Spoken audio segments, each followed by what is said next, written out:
Okay, so the final 3 episodes of Harry and Meghan's global event came out on Netflix yesterday, and I attempted to make a video reacting to the 4th episode yesterday. I fell asleep about 5 minutes into the video, and that tells you all you need to know, really. I'm just going to try and blast through the 3 episodes today, and so you're going to see my reactions in real time, you lucky sausages. Like a blood sausage.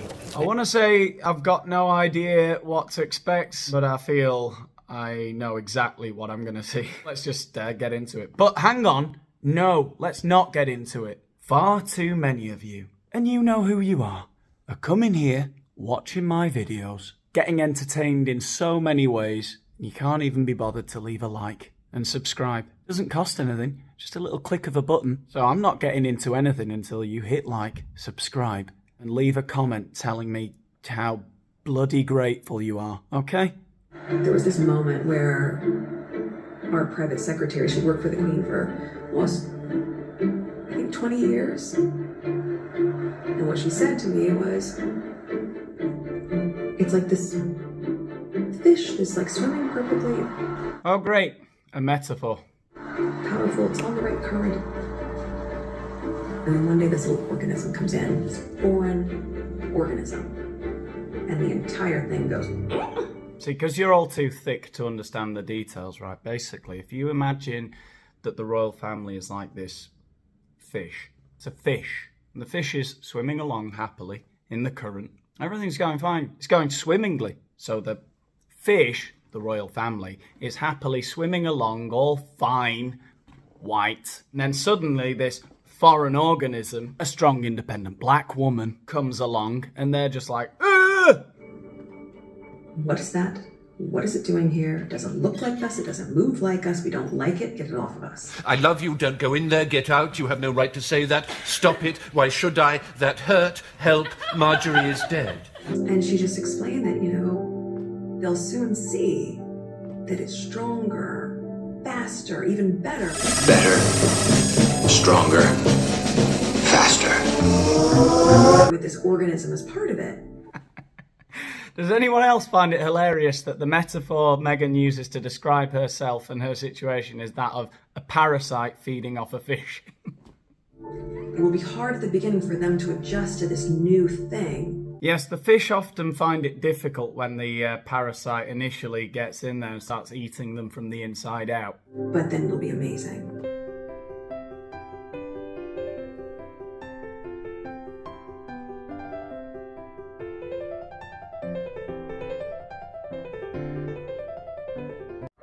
On the day of our wedding, it's like I went into a really calm space. I don't know how I was so calm. I look back and how was I so calm? She was calm. And all I wanted was a mimosa, a croissant, and tamales, gormasabzi, larb, matzo ball soup, adobo. Never gets old. Got him! Everybody's going crazy. Yeah, everybody's wedding mad. The crowd, it was just like literally like you're in the biggest football stadium. It was massive roar. Look at all those vile racists. There was an expectation, right? Diana's boy. Just in case any of you had forgotten, he's Diana's boy. You remember her? She was slightly more likeable. There was an expectation to have a public wedding. It was like mission complete with William. That sounded a bit disdainful. Mission complete with William. Dickhead. Now, let's see if this goes the distance with Harry, and then we can literally go, job done. What an ungrateful bastard. Job done. £38 million wedding. Thanks for nothing. So you didn't want Idris Elba and David Beckham there. Prick! As this series has gone on, I've begun to really viscerally dislike Harry a lot more than I ever did Meghan. I don't think I ever hated Meghan. It's just so obvious to me that she's a bullshitter. I just don't feel like anyone like that could ever do any damage to someone like me. In my personal life, if I met someone like that, I'd just avoid them because they're annoying and fake. But Harry, this sob-faced, whinging, spoilt brat, posh, twat. I usually try to be more eloquent than I am being today, but Jesus. Harry's dad is very charming. And I said to him, like, I've lost my dad in this. So him as my father-in-law was really important to me. Oh my God.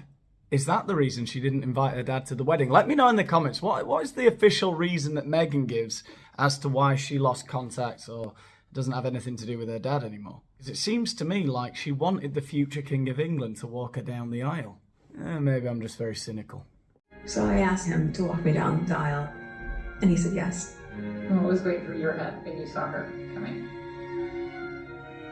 Look at me, look what I got. Look what I found. I don't mean to be a bastard, but you're literally a Prince of England, and what you'd got was an at best D-list actress, divorcee approaching 40. That does make me sound like a bastard. I'm just saying, you could have had your pick. What a catch. The world was watching us. But when we were actually at the altar, it was, as far as I was concerned, it was just the two of us. If looks could kill.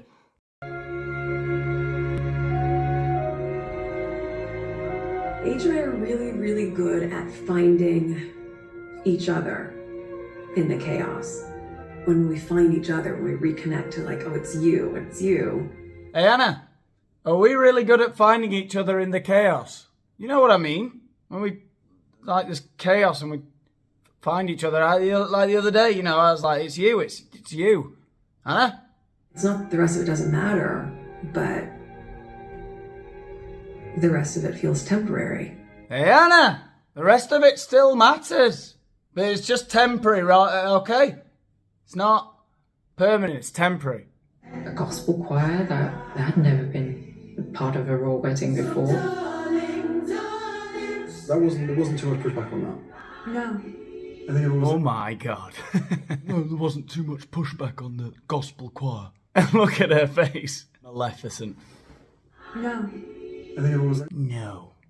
He was clearly supposed to say, they said, gospel choir? What is this? Notting Hill Carnival? I suppose she's going to walk down the aisle to the beat of a steel drum. Perhaps in lieu of a priest, you can say your vows to some sort of Haitian voodoo shaman or something. I was like, yeah, gospel choir. Wow, what a wonderful idea. That's great. And again, more help from my dad on that one. Pretty amazing that Prince Charles knows more about contracting a gospel choir than Meghan. Let's face it, Meghan never saw a gospel choir outside of a movie theatre until the day of her second wedding. To have her culture represented in that wedding, amazing. I loved it. Pull the other one, Serena, you dozy cow. Her culture represented. Come on. I'd say the fact that James Corden was there was probably more representative of Meghan Markle's culture than a gospel choir. And I thought it was really courageous and breaking boundaries, but not trying to. Courageous? What's courageous about a gospel choir? Oh, the courage. It was as stunning as it was brave. We had this massive moment where myself, Oprah, Idris Elba, and his partner... Who the fuck is this guy? It's just me and Oprah and Idris Elba and his partner. Oh, Drew, you dropped all these names. Where myself, Oprah, Idris Elba, and his partner, we all looked at each other for a brief moment and had a little bit of a chuckle. And nobody needed to say anything because everybody knew exactly the layers of symbolism that were taking place that day. The symbolism was amazing. It was as though a fish had been infected with a deadly parasite. We cut cake with a sword. With a sword. That's hilarious. What is happening? Elton John's performing. I couldn't find my mom because she had like beeline to the stage to just watch Elton sing. Oh, fucking hell, they've let the help in. It was just brilliant. It was how every wedding should be. Hey, Anna, I told you we should have had Elton John. Meg and I would always sign off on our text, love wins. Yeah, I can believe that two women with such intense vocal fry would have some sort of vacuous ritual with which to sign off their texts with. Love won. Love won, you see. The fish learned to accept the parasite in its digestive system, and they all swam happily ever after. Someone said to me once, if you were writing the royal family story as a novel, it's almost this point in its history that you would want to be writing in a new character like Meghan. What? Why? Why would you want to write a character like Meghan into the story? Why would you want to write any characters into somebody else's story? What the we all know what you're saying, by the way. It needed boost of energy and modernisation that would speak to a new generation of people. Did it? Okay. It's my favourite video. Thursday afternoon. Someone's happy. As far as people concerned, we were living in a palace, and we were in a cottage. We were living on palace grounds. Yeah. Kensington Palace sounds very regal. Of course it does. It says palace in the name. But Nottingham Cottage was so small. The whole thing's on a slight lean. Yeah, what a fucking hovel. Really low ceilings. I don't know who was there before. They must have been very short. He would just hit his head constantly in that place because he's so tall. Yeah, that's what he blamed it on. If you hear something late at night, some kind of trouble, some kind of fight. All right, Luca. Me with a hoe. You're such a fucking hoe. I love it. Yeah, nothing quite screams avid gardener like calling a pitchfork a hoe. When age of varnishing, it was just a chapter in our lives where I don't think anyone could believe what it was actually like behind the scenes. Jesus, the grind, eh? Having to do varnishing and hoeing. She was doing something with a pitchfork. The struggle is real! Oprah came over for tea, didn't she?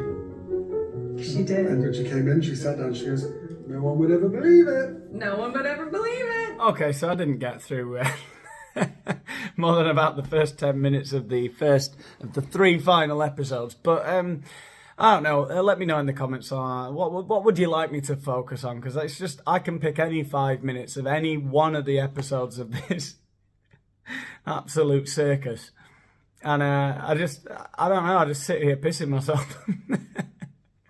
I don't know what to focus on. I know everyone else is talking about the curtsy scene or the one where Harry's on about William shouting at him and stuff. But I sit down with the intention of picking out the highlights of an individual episode. I can't do it. I just can't do it. Everything is gold. Oh. So let me know. Help me out. What do you want me to focus on? Because I need a manager. Anyway. Thanks. Like, share, subscribe, all of that kind of stuff. Help with the algorithm. Leave comments and stuff. See you later.